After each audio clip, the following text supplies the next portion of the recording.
Hey, what's up guys, welcome back to my channel. Today we're going to be talking about Dying Light 2.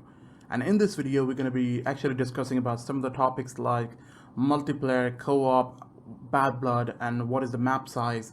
And we're going to also discuss about the release date and where the hell are the zombies in Dying Light 2. We're going to be discussing all of those stuff in this video. So if you enjoy these types of video, make sure to leave a like and subscribe if you're new. And yeah, without wasting any time, let's get started.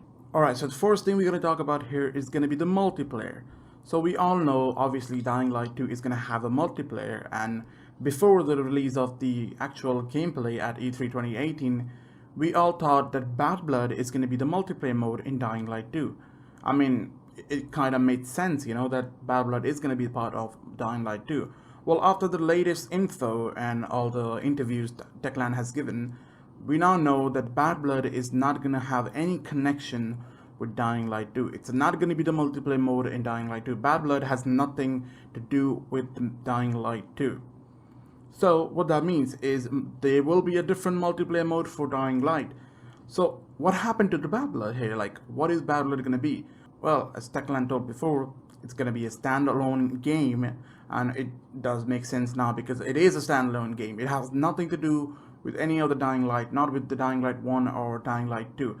It is just going to be a battle royale game, just like how everyone else is making battle royale game. Techland is aware of the fact that there is actually a trend going on for the battle royale game. Everyone is making it. Call of Duty Black Ops 4 is making the battle royale. The Battlefield 5 are making the battle royale. So, you know, why not Techland? They are going to make the first zombie apocalypse, or I should say zombie survival battle royale game. Like, it's going to be the first ever made. So that is a cool thing. So Bad Blood has nothing to do with Dying Light, we all know now.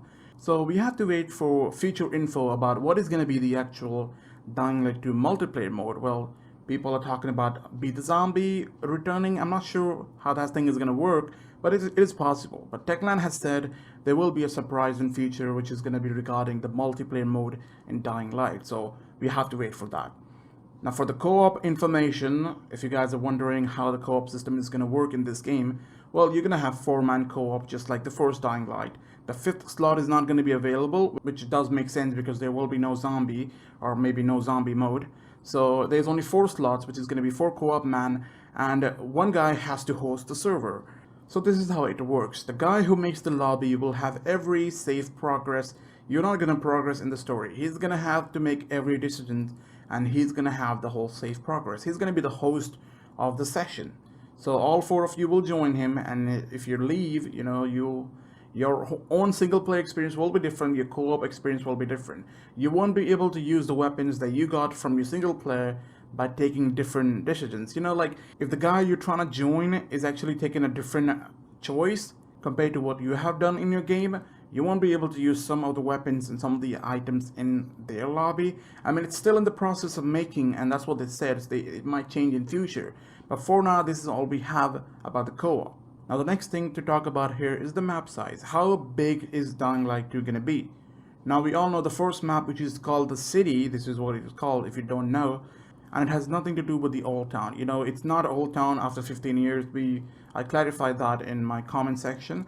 This is going to be a new place called the City. It's still in Europe, and it is based 15 years after the apocalypse. So no Old Town or slums, any relation with Dying Light or Carl Crane is not going to be in there if you are wondering. So the map size is going to be 4 times bigger than the original Dying Light, which is the slums. So if you have seen slums, it's going to be 4 times bigger than that, which is huge.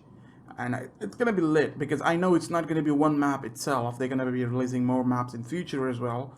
So it's going to be really cool to see how that thing goes. So the map size is 4 times bigger than the original Dying Light itself.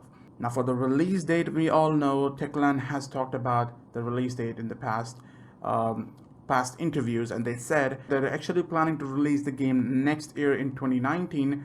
It's not yet sure what date or what month, but they have only talked about the year, which is next year. So next year we should be expecting Dying Light 2. They don't want to actually give you an exact date because if they're not able to prepare the game, they don't want to give you an unfinished, or let's say the game they don't like, you know, like, well, if they're not happy with the final product, they won't release it. That's why they're not giving you the actual date. But the year is 2019. 2019 is when everyone should be playing the game. Now the final topic for today is going to be the zombies.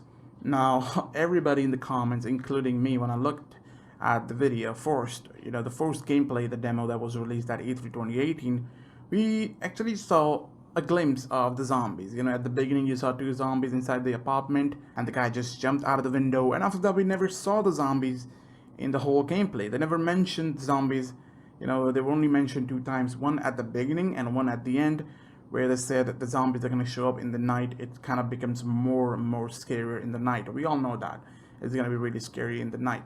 But when I asked the developers about it, they said this time they're mainly focusing on the human side, which is going to be the day cycle and the night cycle. During the day cycle, it's going to be human that you need to bother about. You need to care about the human side. You have to do deals.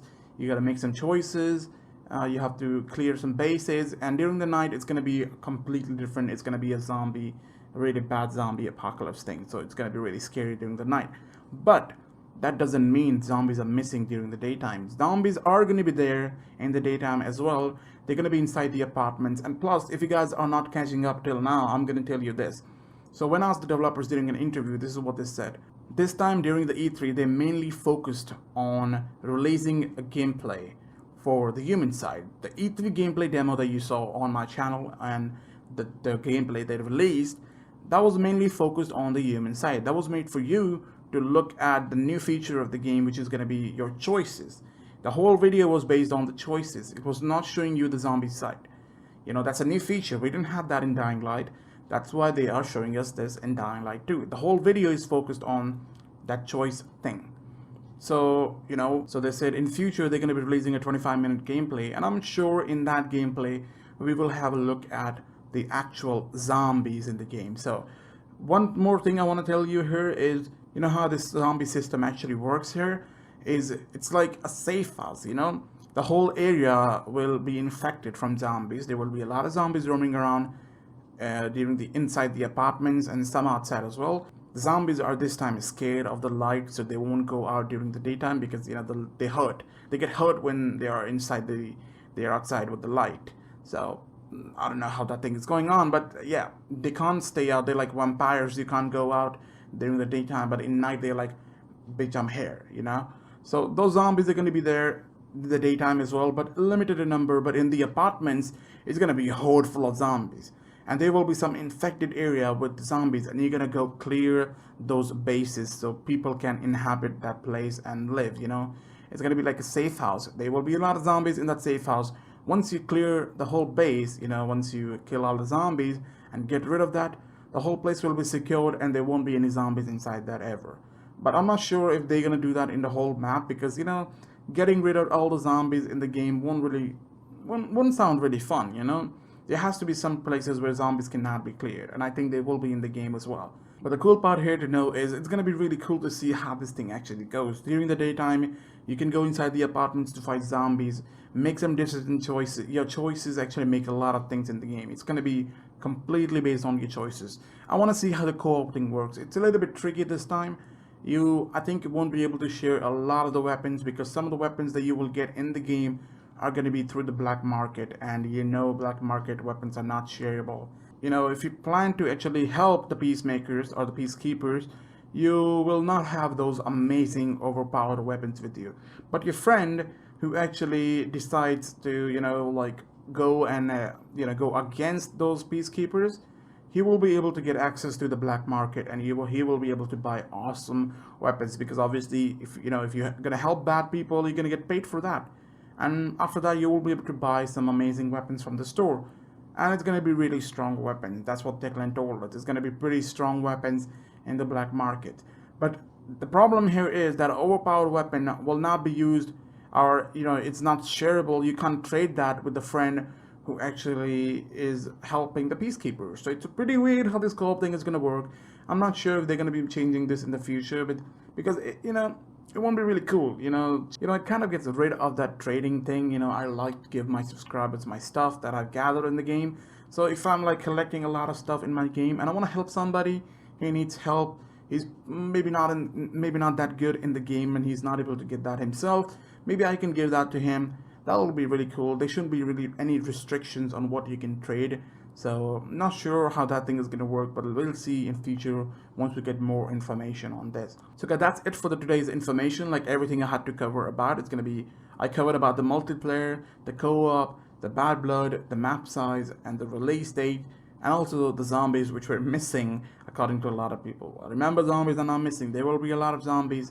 It's just the gameplay that you looked at was not based on like a zombie showcase. It was mostly meant to show you the human side, not the zombie side.